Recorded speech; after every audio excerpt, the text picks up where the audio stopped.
Well, I am just thrilled and excited to have as my guest today, Sharon Lechter. You know, Sharon, a lot of people I know who you are, but I'm still going to do an introduction. You've written so many books. You're known as a very popular author and an influential author, but I don't think a lot of people know all that you've done. I've used the last couple of weeks getting to know you, and I already met you at some of the seminars, but I've really done a deep dive the last few weeks. You co-authored Rich Dad Poor Dad. That's a big hit. Anytime somebody says, "Who's Sharon Lechter?" I say, "Well, she co-authored Rich Dad Poor Dad." They know who that is, right? They know that book, but they may not know that you authored 3 Feet from Gold, which that's a fabulous book. Outwitting the Devil. And then in one of the interviews that I read, Sharon, it said that you said, "I'm known as an author, but really I want to be known as an entrepreneur." And the picture you were standing by as an author was a stack of books. How many books have you authored? 28. My most recent was number 28. Your And most that's in addition to other infomercial products and programs and online programs. Those were actual books. So yeah, so we're going to talk about this fabulous one that I'm just in love with. We'll talk a lot about that one. But just so you know, I one of my turning points in my career was Think and Grow Rich many years ago. And right now I've been studying Think and Grow Rich for Women. And I can just tell you, I love how it's written. well, thank you. Yeah, it was a really fun project because, you get the opportunity to take an iconic book like Think and Grow Rich and update it, because when Napoleon Hill wrote that and released it in 1937, there were very few women, if any, in business. And so to have the opportunity to take that and look at it with fresh eyes through the perspective of women business owners and preserve and value and honor Napoleon Hill's initial book. So I used the same chapter outline and looked at his principles, but through the eyes of successful women. I had the opportunity to highlight over 300 women. It was such a fun project. And to see the impact that it's having on people, because you'll read something and you go, "Oh, that doesn't relate to me," and then the next one you read is like, "Wow, I feel like she's talking to me." So it was an incredible fun project, and certainly set up the opportunity for us many years later to work together with WealthWave to write How Money Works for Women. So, and because of this book, How Money Works for Women, and then deep diving into Think and Grow Rich for Women, as well as your other books, I'm impressed that it benefits men, right? In fact, you've seen me at these events that you've gone to with Kim Schooler, your co-author of this book, and they're women events. At least that's how they're put out there. But I always ask permission, and I show up, and there'll be a handful of men and a lot of women. And someone will look at me and say, "What are you doing here?" And I say, "Well, if I'm going to succeed in life, I better understand how women are thinking." yeah, the books that I write, Think and Grow Rich for Women, as well as How Money Works for Women, were intended to honor not just women, but to honor and highlight and celebrate the men who've supported us along the way. Unlike some women, I love working with men. And I think when men and women come together, we get the greatest results. So I want women to stop criticizing the men that stood in their way, and let's start celebrating the men that help us and support us in the future. In fact, you've been married happily for how many years? 43 years. Yeah. 43 years. I'm at like 32, so we're catching up. Yeah. I hope you never catch up, by the way. Oh, that's a good point. That's a good point. Let's talk just a moment. I do want to focus on the authorship some, but I was so impressed. I had no idea the depth of your entrepreneurial accomplishments.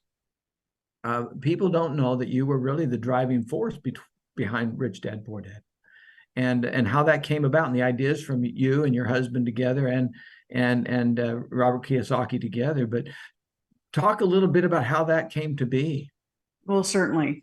Well, I had already helped build the worldwide global brand of talking children's books at a time when kids had no electronics. But building that company, it was books with the sound strips down the side, for those of you that may not know exactly what I'm talking about. And it was a time when kids didn't have electronic toys. They didn't have screens, believe it or not, dinosaur times. And so we I learned so much about how to get people to trust us. They didn't know who we were, but they certainly knew brands like Disney, Warner Brothers, Sesame Street. So we worked with them. And in doing that, I learned so much about licensing. I learned about international manufacturing, international distribution, as well as publishing. And so I was able to take that knowledge and that experience and support building the Rich Dad organization. But it started when Robert Kiyosaki went in to see Michael. My husband is an intellectual property attorney, well known, and he had this idea for a board game. And my husband called me and said, you got to meet this guy. And so I was at the very first beta test for the cash flow board game. And I'm the only one that got out of the rat race in this beta test. And I told Robert, I love this. This is so consistent with what I'm teaching, because I'd been focused on financial literacy already for years. And so I volunteered to help him commercialize it based on my background.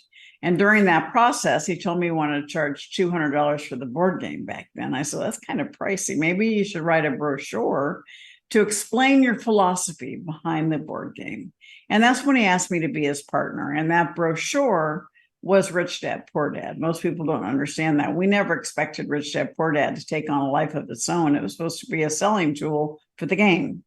And all of a sudden, people wanted more. And so we said, okay, we'll do a trilogy: Rich Dad, Poor Dad, Cash Flow Quadrant, Rich Dad's Guide to Investing. There's our trilogy. We're done. Nope, people wanted more. So over our 10-year partnership, where we were equal partners in the company, we wrote 15 books together, and I launched the brand Rich Dad Advisors, where we did another dozen books by technical experts in specific areas. And in doing that, we obviously became a big publishing company, and we hit the world by storm and created the largest personal finance brand in the world, and it still is. And it was such an incredible experience to see the impact people have today, even, and people from back in 97 when we first released Rich Dad, to be able to bring the real world, real life financial education that can help people take control of their financial lives. Because we're still not teaching it in school. So you have to truly teach yourself and find the right resources to understand the power of money, so that you can be in control of your money instead of it being in control of you. And when you say we're not teaching it in school, I want everybody to understand that one of the primary forces getting it into the 21 or so states that have it at least touched upon in school, not taught well, but touched upon, is Sharon Lechter. I want everybody to understand that. You were a driving force getting that through. Hey, I'm still driving it home. But so you'll love this then. My wife and I hopped in the car. I'm in Kentucky. We hopped in the car this last weekend, and we drove to Moran, Kansas, just a little old town. And we taught a little Baptist church there. And we had about 27 people that came. And we taught these principles, how money works. And in preparation, I wanted to see whether it was taught in their schools. So I got online and found the education piece there. And they listen to this. It's required to have a half credit in high school. Half credit. Probably got to take an entire credit of something useless, but only a half credit in personal finance. And so I will tell you, it was like just 4 or 5 years ago, Mark, that there were only 7 states that required a personal finance semester for graduation. And we're now at 22. Now, many of them don't actually become enforceable until 2027. So they're still far out, but there is movement, and there is starting to be recognition. The problem is, the teacher, and most of the teachers are all for it. The issue are the administrators. They don't want to go through the hassle of creating a new curriculum. They don't want to go through the hassle of taking away an elective from the kids. And it's just crazy. We teach our kids about condoms in school, but we don't teach them about money. And the issue is, when you teach a child about money and how they can make money, it's the gift of a lifetime. Once they know that they can do something on their own, the sky isn't even the limit for them. They can create their own wealth. And when we talk about leveling the playing field for our children, the only way to do that is truly through financial education, so that every child has an equal opportunity to succeed. Well, what's interesting too is that most teachers don't understand the real principles right? And so we're going to have teachers teaching that I looked at the curriculum there in Kansas, and they spend 3 or 4 hours or whatever on FDIC insurance, which who needs to really know that, and they just touched upon in one little sentence the rule of 72, which can change your whole life, right? Well, also, people say, oh, they're teaching people how to balance a checkbook. I go, these kids don't have checkbooks. That's such antiquated information. We need to teach them, not just personal finance, the rule of 72, understanding compound interest, but we need to teach them about entrepreneurship, about taking control of your life and not letting money rule you, because that's what happens. It is. In fact, you'll love this. On the corner of my desk, I keep this book right here. This is a early version, worn and tattered, of Think and Grow Rich. And as I mentioned, changed my business life many years ago. As at a workshop, Monty Holm, I don't know if you've heard that name. He was with Tom Matthews in the early days of establishing our company, and he was talking about, if you're going to be successful, you got to read this book. And I did it right away, and it has done wonders. But again, when I picked your book up and started going through and how you worded it for not just for women, but for today, I'm again writing things, my vision stretched again. So you've at least changed one life out there. I can tell you that, and I'm grateful. Well, thank you so much. I appreciate that, because it's one person at a time. Once their eyes are open, they can truly create. Because we've grown up with these negative statements about money, like save for a rainy day, pinch your pennies, we can't afford it. And what those do is they close your mind. They're negative. And Napoleon Hill, when you think negative thoughts, you attract negative outcomes.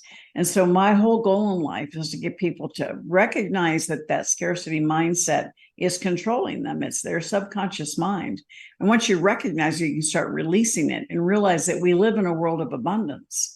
And everyone has an opportunity to take control of their financial life one step at a time. But you need the resources. You need to know where to go. And that's why I'm so thrilled and honored that I got the phone call from Tom Matthews and Kim Stuhler asking me to help participate and to co-author How Money Works for Women.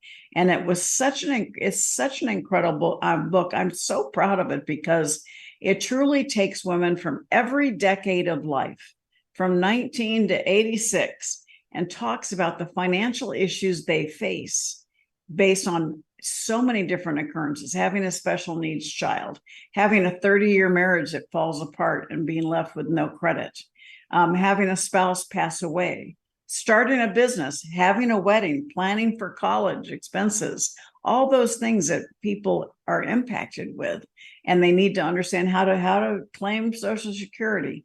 These things are practical, hands-on information about how you can take control of your financial life. Plus, we provide additional resources, how to get out of bad debt, understanding the power of, as you said, the law of 72, how the power of compounding interest, but more importantly, the power of being in control. I mean, we talk about it right here. We use a stop sign on the front of it. It says, take control or lose it. It's just as simple as that. Take control of your money, or somebody else will. Absolutely, as simple as that. So I have a dual practice. I'm a certified financial educator and financial advisor, and I do that side, and I've used this book since it first came out. And I'm a prosperity attorney with trust and wills and business law and all those types of things. This is common. Somebody's in my office, they look at me, a woman, almost always a woman, they look at me and they say, my spouse has handled these things, I just don't know where to go. And that happened today. It's happened it's common. Well, the percentage, and it's in the book, I think it's like 80%, 85% of women who lose their husbands end up changing financial advisors. Because one of the biggest things that happen, and I know you don't do this because of who you are, but so many advisors are men, and they focus on the man. They don't even acknowledge that the woman's in the room. And I mean, that happened to my husband and I'm obviously the one that deals with the money in our family more so than he does. We do it together, but to have someone act like I didn't even exist was shocking to me. And to realize that this happens over and over and over again. So a woman feels intimidated, afraid to ask a question, and I say, hey, just say, I'm in the room. You need to talk to me too. It's really important for women to stand up for themselves. And so many women put their head in the sands. They let their spouse handle all the money. And then they're left not understanding anything about where their assets are. Understanding, many women, I usually get them by the throat when I ask one simple question. Do you sign your tax return without understanding what's in it? And I would tell you the vast majority, 90+% say yes. Yes. They don't take the time to understand what is in their tax return. In fact, I was at an event you were speaking at, and you made that point and talked about a room full of very successful women where you asked that question, and it impacted me. In fact, I'm right now working with my wife to get her more and more involved. We had a little visit just the other day. So you're changing one more family is all I'm saying. Hey, let's use just a minute. I want to give a little background. Not everybody knows the background that Tom Matthews also has been passionate. So you and Tom were on these unknown parallel paths, and Kim Schooler going forward. And he designed a simple, he and his co-authors, Steve Siebold and Andy Horner, that did all the artwork, put together a simple, thin, cartoon way of teaching these basic principles, and it took off. Been on the news over 350 times, I think now, and it's just taken off. And so here comes Kim Schooler and Sharon Lechter, and they said, hey, it doesn't change any of the principles. They just said there's unique needs. And so talk for a minute about how you did a little bit when you start talking about it, but just talk us through a little bit these different areas you just briefly touched on of these women and the different areas of needs out there. Talk just for a moment about that. Well, it's so important to understand that, as women, we face a lot of different financial issues during our lives. And if we're not educating ourselves, then we become victims. And I don't want women to be victims. I want them to be victors, and I want them to understand what's happening. For instance, the example of someone who has a 30-year marriage or their spouse passes away, they find themselves in their 60s, 70s with no credit because they never had credit in their own name. And it's a tragedy because, typically when a woman gets divorced or a woman is widowed, her standard of living drops. And it's really important to understand that you have to set it in motion early on to give yourself that financial stability so that you can move forward. A spouse dies and all the accounts are in the spouse's name. And so all of a sudden, the spouse is dead and the woman has no access to funds. And it's crazy, but it happens every single day. It does. When I was just in the Kansas, Sharon, and I was teaching that little class, 27 attendees, well, plus the pastor and his wife, so 29. And afterwards, a woman comes to me. Children are all grown, and her first question was, I'm trying, but I can't establish credit. I don't know how to establish credit. And here she is at that stage of her life, no credit established. Yeah, and it is more often occurring than people realize. Because we get into these habits, the husband pays all the bills, the husband opens all his joint accounts, but he's the primary, it's in his social security number. And I go, just put one or two accounts in your social security. You can still name him as a joint, but you need to be the lead so that you can start establishing credit. And telephone, same thing, telephone service, is it in his name or is it your name? Because if it's in his name, then when he dies, you don't have credit. And it's just simple things like that. Understanding the importance of having the right living will, the right powers of attorney, the right trust documents. In this day and age, when so many families are blended families, it is so important to have that established up front. Because when somebody passes away, you have high emotion. Well, when you have high emotion, you have low intelligence. Yeah. All right. And if you don't clearly spell out how you want the children protected and treated, how you want your spouse protected and treated, then things become a free-for-all. And people that had a loving relationship end up at odds. And that's what I want to try and prevent, to have those conversations, to create those plans with attorneys like yourself who can help them understand how to put together the trust, how to put the will, how to put the documents together so that you have as much seamless transfer of wealth as possible so that there's lack of dissension and strife and anger in a family when something happens. In fact, right now I'm mentoring other attorneys to think that way, as I also am mentoring financial educators and financial professionals to do things the right way that side as well, and kind of stepping back from the hands-on and mentoring more and more. We'll talk about that in a few minutes. Back to the book, another situation that you describe with these wonderful cartoon characters. That's what I love about it, right? That we have these different characters in there. One of them raises the challenge that we have in society, that it's usually the woman who's taking care of both her kids and her aging parents. Sandwich generation, exactly. Yeah. And it happens. So, I mean, the statistics are startling. The number of adult children who still receive financial assistance from their parents. And those same parents end up caring for their parents. And so this middle generation is going into their savings, into their 401ks or retirement funds to take care of mom and dad and to take care of Junior. And they end up depleting their own resources to do that. And it's scary, but it's happening every single day. And so this book goes into that and things that you can do to have those dialogues, to have the conversation on how to make sure mom and dad are properly prepared and cared for, and that their financial resources stretch as much as possible. And to make sure that when Junior moves back in, that there's an understanding that that person, he or she, need to start contributing to the household expenses. They're not just freeloading off mom and dad.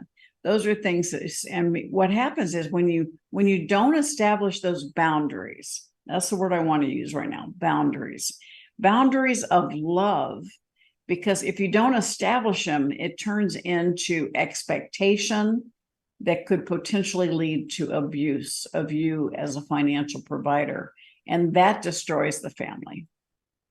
So when my wife hears that, she's going to perk up with a smile on her face, because we're talking about those things right now. Because over the years, I've been, it's hard for me as a parent to say no to things, right? And so talk to us a little bit how, I mean, we know it's important now that you've said that, but how does somebody like Mark Windsor set those boundaries with love and make that decision that when are we helping and when are we not helping someone to progress as our children? Well, there's, every circumstance is somewhat different, Mark. And part of it is teaching your children responsibilities, having them set goals and achieve them. That gives them the self-confidence to keep going. When we allow them not to achieve their goals and we step in and save them, they lose their desire to be self-independent. They figure out, well, mom and dad will take care of it. I kind of liken it to the science fair at school when they're in 4th, 5th, and 6th grade. You go into the science fair, you can see which ones mom and dad did, right? Instead of the ones that the kids did. And you walk in and you think, okay, so your child, you think, I'm such a great mom, such a great dad. Look at how I helped him. It looks so good. Well, your child may be thinking something different. Your child may be thinking, mom and dad didn't think I could do it on my own. So next year, I'm not even going to try. They'll just do it for me. That takes the initiative, the desire to achieve goals, the desire to do well, and mitigates it. And it causes the child to say, oh, well, what the hey? And they become drifters, as I talk about in Outwitting the Devil. And it's so important for us to become a mentor, not an enabler to our children. So adult children. So in the story, in the book, we talk about a young man. The woman allows her son to move back in because he wants to save money for a home. Well, in doing that, of course, that's a great deal for him. He's got built-in somebody to do his laundry. He's got all expenses go away. But she also says, all right, so you're going to be in the household, eating, using our utilities. So let's come up with a rent amount that will be something that can help offset the expense if you're living here. And that's just common sense. Again, high emotion, low intelligence. Let's get the emotion out of it and say, I'm going from 1 to 3 people in the house. So those expenses increase and we all need to contribute to it. I love that. And not just the expenses, but you mentioned chores. And Exactly.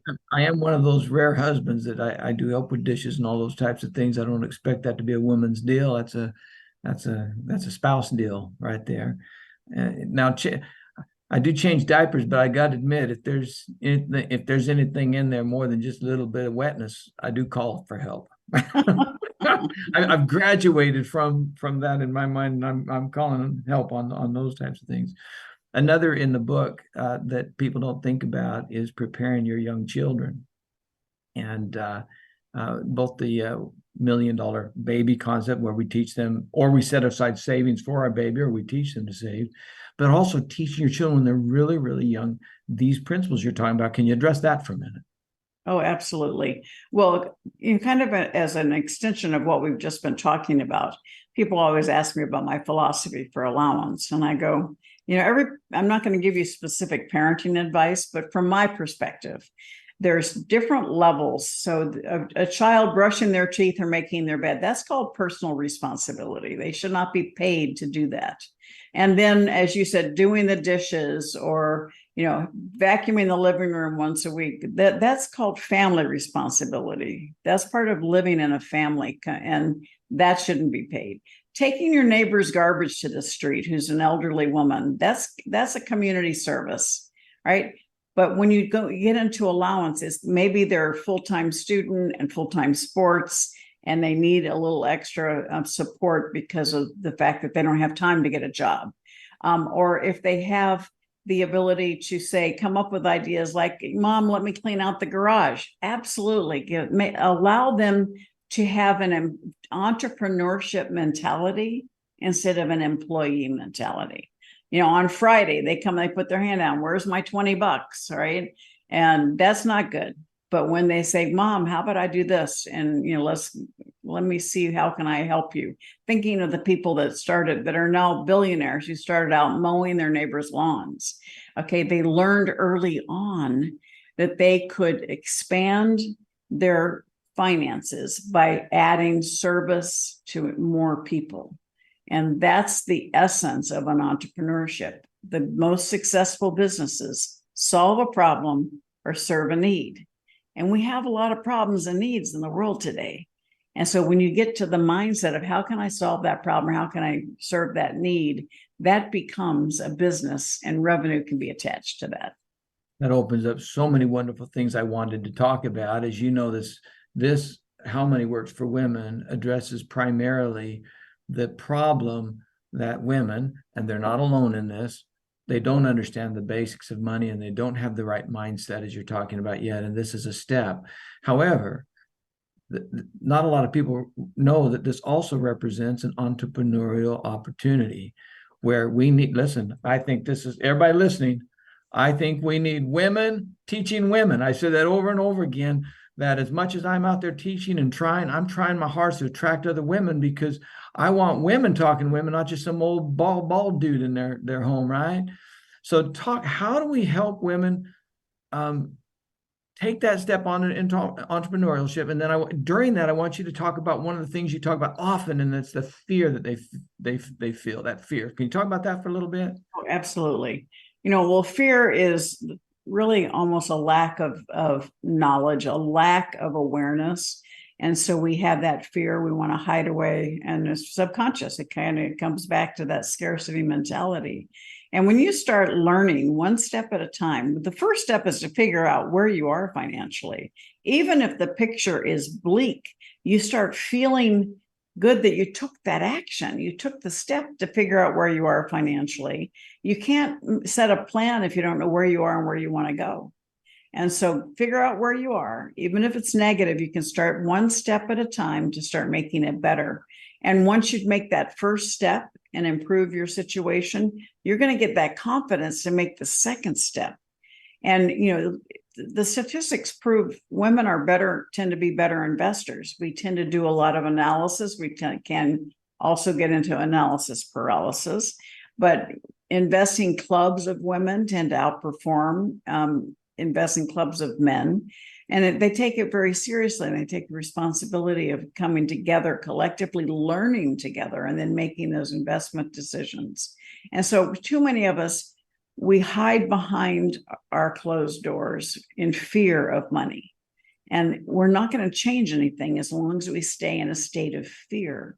And so Outwitting the Devil, the book that I wrote, specifically talks about how to get away from the fear. The first one is to understand what your purpose is, that definiteness of purpose, because that takes it outside of you. That helps you get out of bed in the morning because you have a bigger purpose than just yourself. And then understanding we all make mistakes, learn from that adversity. All right. And establish a consistent application of knowledge so that you have that discipline. But also then be aware of your environment. Who are you hanging out with? Are you hanging out with people who make less money than you? Are you hanging out with people who truly want to make a difference in the world, who truly want to better their financial position through an act of service? Because it's not just selling, it's serving. When you serve people, you're solving that problem, serving that need, and your income will increase because you're focused on service. And then understanding your time. How are you making use of your time? And this one, we can make money, lose it, and make it back. But when time is gone, it's gone. And I sit here in front of you. I turned 69. I'll be 70 in January. That's even more important to me now, to understand what does the future look like for you? Are you preparing yourself, using every moment of every day to think about how can you make tomorrow better than today? One of the speeches that I watched on YouTube, I think it was a TEDx, but I've watched so much of you in the last couple of weeks, can't remember, but I think it was a TEDx. You were talking about if a woman wants to become an entrepreneur, or you're actually talking in general, you didn't say women, you were talking in general, to be an entrepreneur, that there's a lot of benefits to associating and networking with others. And you talked about those types of associations. You also talked about with Grant Cardone. We'll talk about that in a minute because you took a different approach with Grant Cardone. But talk for a moment that one of the things that How Money Works for Women allows is women to get together in associations and networks and learn from a system how to roll that forward and teach others. Talk about how that can play for a woman of overcoming her fears by having those associations. Certainly. Well, I talk a lot about the power of association. And I have a formula, your personal success equation, that you can go to personalsuccessequation.com to get an ebook that I put together. And it's actually what we released in the book 3 Feet from Gold that you held up earlier. And it's really your passion and your talent. And most people stop there. They think they have to do it on their own. But true success comes from taking your passion and your talent and combining it times a power of association. Do you have the right people around you? That power of environment I just spoke about. Do you have people on your team who are strong where you are weak? Are you expanding into other associations? Usually when an entrepreneur plateaus, it's because they haven't continued expanding their network. And then times A, taking action. How many times do you know what you're supposed to do? You just don't do it, right? Yeah. I'm guilty every time I say that. So your passion, your talent, power of association, taking action, and then plus F, having faith in yourself, having faith in what you're doing, having faith that is needed and necessary, and having faith that you will succeed. And that's the piece that most of us, when I do a lot of mentoring, and my clients, typically it's the power of association and that faith in themselves that need the most work. And they go hand in hand. When you have the right mentor, when you have the right people on your team, and you have a bad day, they won't let you stay there. They bring you back up. And so many times that faith, that F, is actually fear. And that's what's holding them back. And so it's really important to understand that surrounding yourself with people who want you to succeed, surrounding yourself with people who are driving towards success themselves, seeking knowledge, will give you that courage, that motivation, that inspiration to keep moving forward and to succeed. So I love everything you say about mentors, both now and what I've been studying. I was so blessed years ago to have Bryce Peterson as a mentor on my financial business side, and on the law side. I had to reach out the best I could for mentors, but nobody had ever done what I what my vision said to do, but by combining them, right, that I could find, or doing it the way I wanted to do it. Most of them who combine, they only deal with the high-end clients. So I decided to just work hard and figure it out. That was the hard way. The mentoring side's the way to go. Sometimes it takes hard work to get a mentor. So I decided a few years ago that I wanted Tom Matthews to be one of my mentors. I had to work to deserve it and work hard to get his attention first, and then to reach up. I don't think everybody understands that it's their responsibility. They can't just sit and wait for a mentor to call them up, say, I'm successful in this for 40 years. They've got to reach out and find mentors. Isn't that right?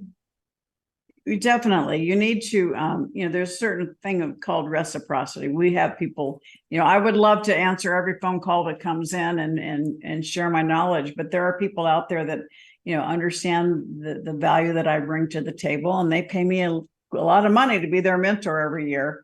And so I would be doing them a disservice if I was, free to everybody else. And so it's really important to understand that, we have an opportunity to help others. My greatest joy is helping people create success in their lives. My team put together this magazine cover saying, my legacy is a legacy of creating legacies. And it's so true. My joy, my success, my fulfillment comes from seeing other people succeed as a result of something that I've shared or supported them, or a door that I've opened. And we typically really focus on that power of association, as I said. And one of the greatest examples of that is the book, How Money Works for Women. It was such an honor when I got the phone call, because I am not part of WealthWave. And I have never truly done anything quite like this, where I'm putting my stamp of my brand, my approval on a company. But I was so thrilled with what they wanted to do that I agreed to co-author with Kim on this book. And Tom is an incredible human being. And so this truly is the work of the power of association, understanding the depth of what was in the original book, and then taking it and really spinning it towards the eyes of women from every decade of life. Truly is the power of association. And I'm honored and thrilled to be part of it. Well, we're thrilled to have you. And then this next step that we're doing of inviting as many men and women, of course, but clearly women have a greater interest in teaching how other women, how money works for women. But listen, I want to make very clear for all the men who listen to this, you ought to make the sacrifice like I have to learn about these issues, because there's women in your life, and there's women that you can influence. And we have a duty, like Sharon said in the beginning, to work together. It's not a competition, as she said.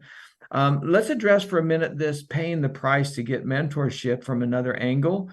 I have found that some of the mentors that I want, they're either passed away, or they're just they're not where I can reach them right now. And so, talk about the price of paying a price to get to know mentors through their works, through their writings, their speeches, what they've left behind. Talk about that for a moment. Well, rather than saying paying the price, I like to use the term earn the right. Earn the right. I love that. Earn the right. What happens is people will call here completely unsolicited, say, oh, I need an hour of Sharon's time. Well, okay. I'd love to be able to give away all of my time, but you create systems. So mentors, have a lot of people that want a piece of them. And so they have to create systems on how do we do that. And so if you have a mentor that you truly want to learn from, start showing up. If they have a Facebook and Instagram, comment, be part of a loyal fan, buy their products, be there so that they start recognizing your name. When I go to events, somebody will come up to me and they'll introduce themselves. Oh, I'll say, I've seen you on my Facebook or on my Instagram. And so participating in what they're doing, and, always being willing to have that system of reciprocity. We have a lot of people I've created a way for people to work with me that fits for them and their budget. We have high level mentoring, which I step into their world and help them, kind of like a chairman of the board of directors. And then I have retreats. We have business retreats where we're really laser focused on people's individual businesses. We have 2 coming up in November and December. We come to our ranch. My husband and I own a ranch here in Arizona. So we do this 4-day, 3-night retreat, and love that. It's a wonderful way to get people really understanding their 90-day action plan. And then I have mentoring programs that are online where we have attached live Facebook feed so that we can support them. And then we also have a monthly mentoring program that's a group mentoring program that's very inexpensive, that helps people get their toe wet and gets to meet other people. And then I have a monthly call called Let's Talk Money for people who really want to understand what's happening in the world of money. A lot of changes have been made in the last few months. The regulation that was passed that mortgages now cost more for people with good credit than they do for bad credit, which is totally insane. But these things happen in the world, and if you're not tuned in to what's happening in the world of money, you might be caught unawares. And so it's really important to understand. It's kind of like my money news show each month where we talk about it, but it also gives people that are part of that an opportunity to ask questions while I'm there. I say, put me on the hot seat, right? And so that's what we've developed within our community here, a way that anyone should be able to gain access and have a level of mentoring from me. And that's what I want to make available. Well, and interestingly, I've been mentored by you for several weeks. You didn't even know it because I've been studying your works, and I think everybody could make that effort. In your book, Think and Grow Rich for Women, and I'm actually going to read this part because it impacted me so much. And then I'm going to read it, tell you what my reaction was at first, and then so here's what it says in the book at the end. At the end of the book, by the way, she has, on the end of each chapter, she has assignment type things you can do. So here's what it said at the end of this chapter. It said, read the entire chapter out loud every night until you become thoroughly convinced that the principle of autosuggestion is sound, and that it will accomplish for you all that has been claimed for it.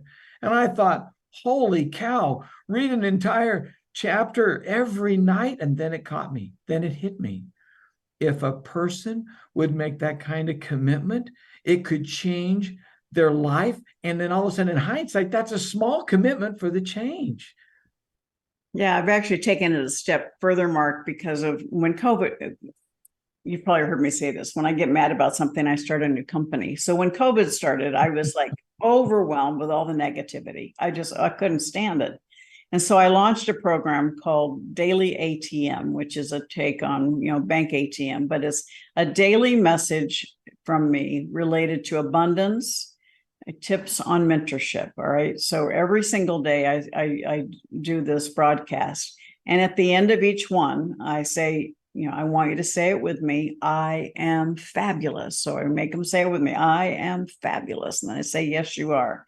Part of it is one of the worst things we can do. Most of us are our own worst enemy.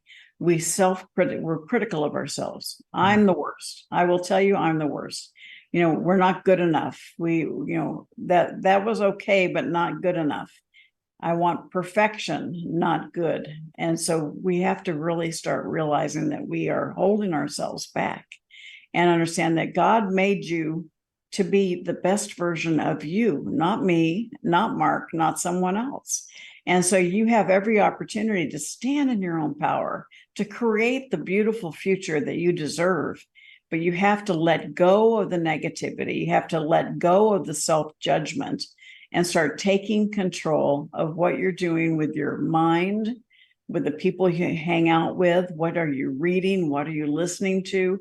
And what actions are you taking to make sure that tomorrow is better than today? Because you are perfect just the way you are.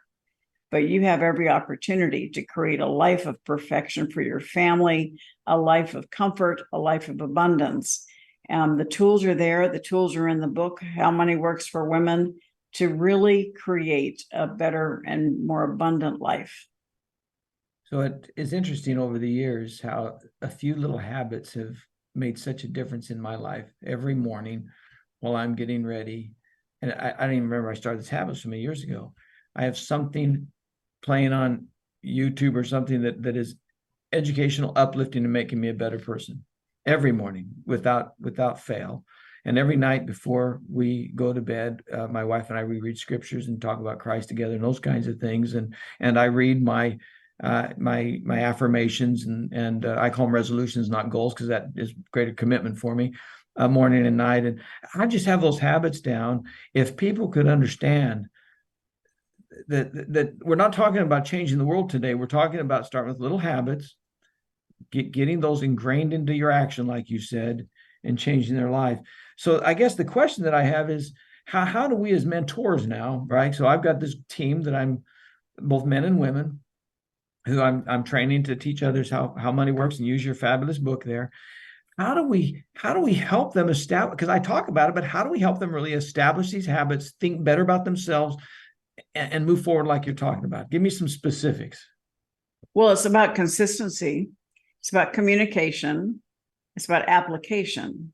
And, you can't change someone else. You can only change the way you react to them. And so when you provide the opportunity for someone to do it, and the encouragement, is that consistent application of care, okay, where you show them that you truly care about their future, care about what's happening in their worlds. That's what's going to give them the opportunity. So, for instance, I have a young lady that's worked with me for 23 years. And probably 10 years ago, I told her, I said, I want you on stage with me. And she just about flipped out. But in her process, in her mind, she said, okay, I'm nervous, I'm scared, but if Sharon believes I can do this, she's not going to do anything to hurt that audience. And so her belief in me, okay, Sharon's belief in Angela gave her the courage to get up and do an outstanding job. So sometimes you have to draw on the courage and on the basically the trust that others have in you, until your own ability to believe in yourself is where it needs to be. So on a mentor side like myself, then I work on, and I do care about people and love them, and so I just need to work on in letting them know how much confidence I really do have in them, and that you're a safe zone. That you are not there for yourself, you're there for them. You want to see them succeed, and that true belief in them will help them elevate their belief in themselves. I like that. Your website, when somebody goes, and by the way, her website's easy. It's just sharonlechter.com, no periods, just sharonlechter.com. So somebody asked in one of the chats, hey, how do we get more information? sharonlechter.com gives you everything you need.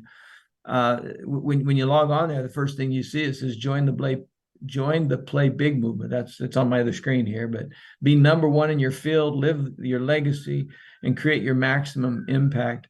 That's a bold, wonderful invitation. Talk about that for a moment. Absolutely. Well, almost 13 years ago, 12 and a half years ago, we lost our youngest son. And I was at the height of my career, and I just went into neutral. I mean, we're not supposed to outlive our children.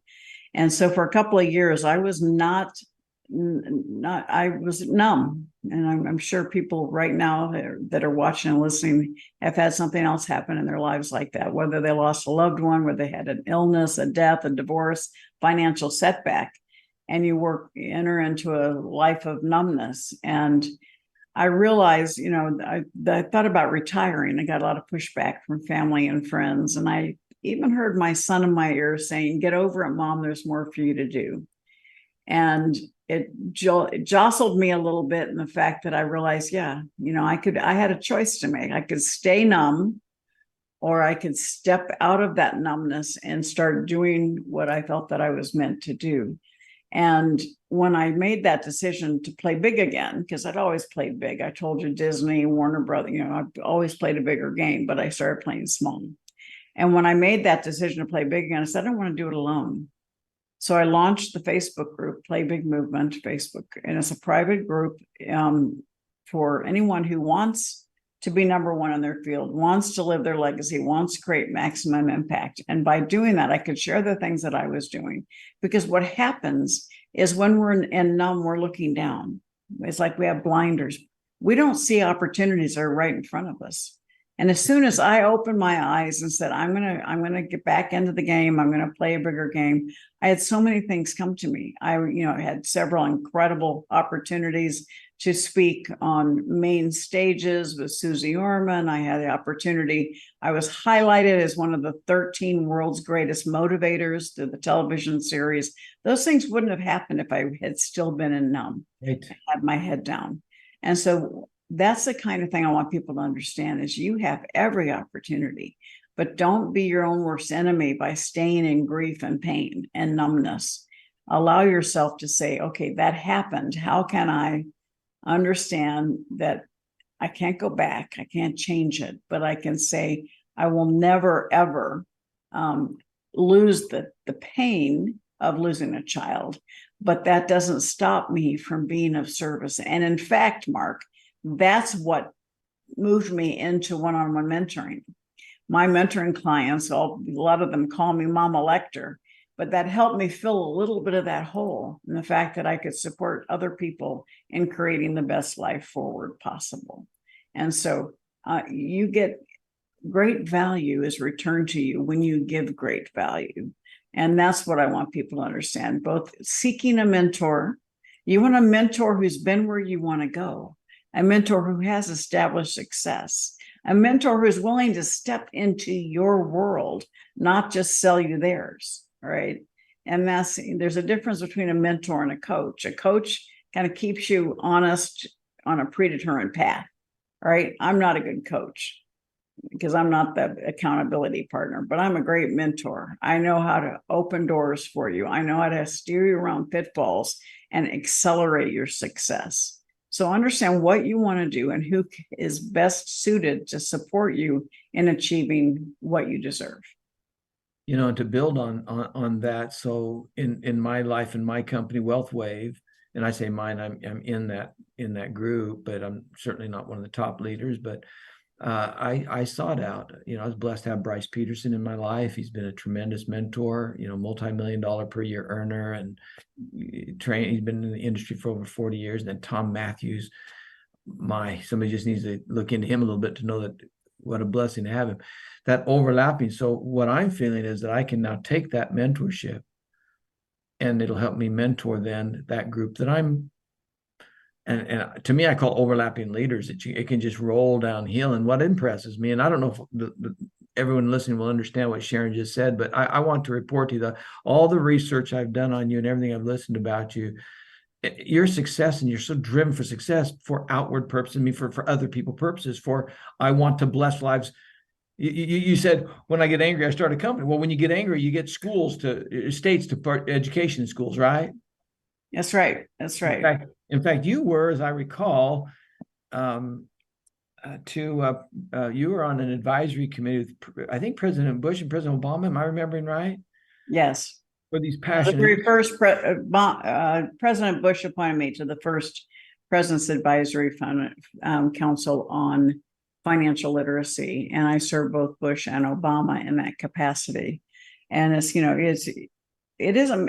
we talk about brands, Mark, and what you're referring to. There's a celebrity brand and there's mission brand. And there's nothing wrong with either one of them, but just be clear what you want. I have never had being a celebrity as my goal, ever. I became an internationally recognized speaker. Being a speaker was never my goal. I've never given up on my brand. That's a mission brand to elevate the financial well-being of humanity. And I have absolutely nothing in me says I have to be a household name. I want people to be in charge of their household and in charge of their household income. And if it's as a result of something I've written, something I've said, something I've taught, fabulous. But my mission is to support people in being better financially tomorrow than they are today. Yeah, in fact, I told you I'd get back to your interview with Grant Cardone. I enjoyed that one because, in a way, because you guys are so opposite in a way. He's so bold and out there, and he even mentioned, you guys, that you're humble and you're taking a different type of approach. And you then talked about associations with him. And here's what's interesting. He said, that's not me, I don't associate. And you said, well, you do. And you pointed out two ways that now everybody can learn from this. What she taught, I loved, she was teaching Grant Cardone. I just loved it. The two things she taught him applies to us. First of all, you said, well, you do have people in your organization who have those strengths. That's key.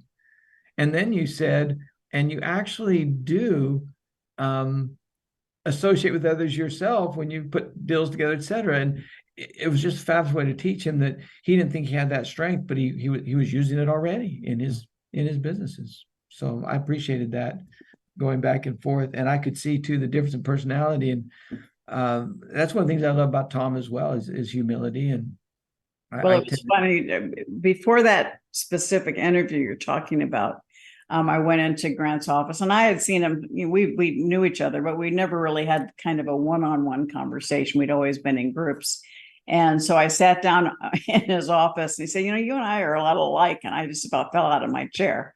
I said, no, we are not. And yes, he got an accounting degree. That's about where the similarities stop. But I have tremendous, I respect him. There's no obstacle that he's not willing to tear down to get what he wants.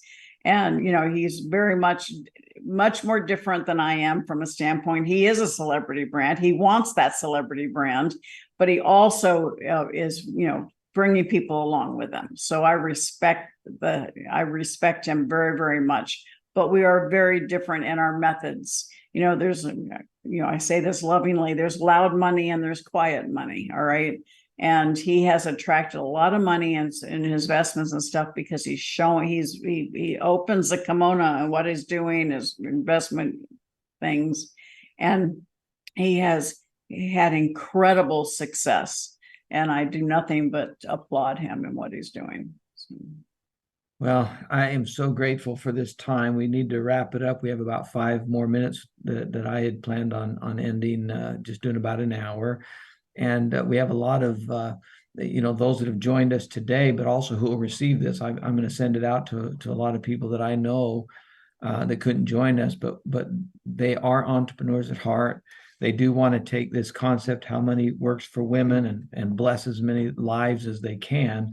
So for the next, 3-4 minutes to close out, can you just give any advice to us, men and women, to how to accomplish a noble mission like this? And we'll learn from you for a few minutes. Well, absolutely. Thank you so much. And, I think the book was written at the end of each chapter. We talk about action steps, but as a perfect tool to use with a group of girlfriends. If you have a book club, use it as a book club reading for the month. And really start, the biggest issue we have is people don't talk about money. And we're trying to provide the tools, the opportunity, and the encouragement to start talking about money. And it's a safe way because you can talk about the people in the book and not make it personal to you. You can talk about the young gal that has a special needs child, or you can talk about the young woman who came suddenly after 30 years of marriage is divorced. Those things happen in the real world. We can talk about the young woman who was escaped an abusive situation with 2 children and built a very successful real estate practice. Okay, those things happen in our society. And by making them avatars, as we did, it creates a safe space for you to have those conversations, even if there's something that you're suffering from. It gives you the ability to discuss the issues and find resolutions and solutions for yourself. And so whether you are a woman that has friends, a man that has daughters, any woman in your life that can benefit from reading this book, from a 19-year-old to the 86-year-old, there are lessons to be had. And that was why we created it the way we did. So use it if you are part of Wealth Wave, it's a huge opportunity for you to bring together women in a book study format that allows you to share your knowledge, to share what you offer, to be able to educate. So again, when you in the world of sales, I talk people, you either sell or you serve. Selling is a transaction. Yes, you might sell them a life insurance policy, but you want to have That's a transaction. So you have to find the next one. When you serve people through education, that service creates a relationship. So do you want a transaction or relationship? When you create the relationship, that provides you a lifetime of sales. And with that relationship, that's a power of association. And that individual who has been well served will tell their friends. And so it exponential results. So ask yourself, am I serving or am I selling?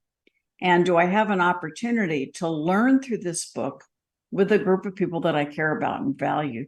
Have an opportunity to discuss these very important issues without making it totally personal. Allow yourself to have that daily interaction of motivation by reading the book or listening to my ATMs, having the opportunity to bring and elevate your spirit. Because so many of us, we're so worried about what's happening. Worry is, brings you down as negative. Yeah. The definition of worry is to pray for what you don't want. So stop it instead of catch yourself. And I happen to be a champion worrier, but now with that definition, I catch myself. Okay, instead of concentrating on what I don't want, let's retool my thought process and focus on what I do want. And you put yourself in a position of openness, a position of positivity, and you attract positive results. Thank you. That was a powerful ending. Once again, Sharon, what a blessing it's been to me and to those that are here present and to those we're going to send this out to, and your wonderful wisdom, your enthusiasm. I'll call it a humble enthusiasm. I love that.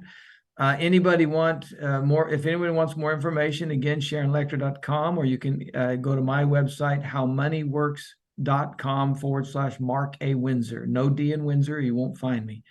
And y'all have a blessed day. Again, thank you very much, Sharon. Thank you, Mark.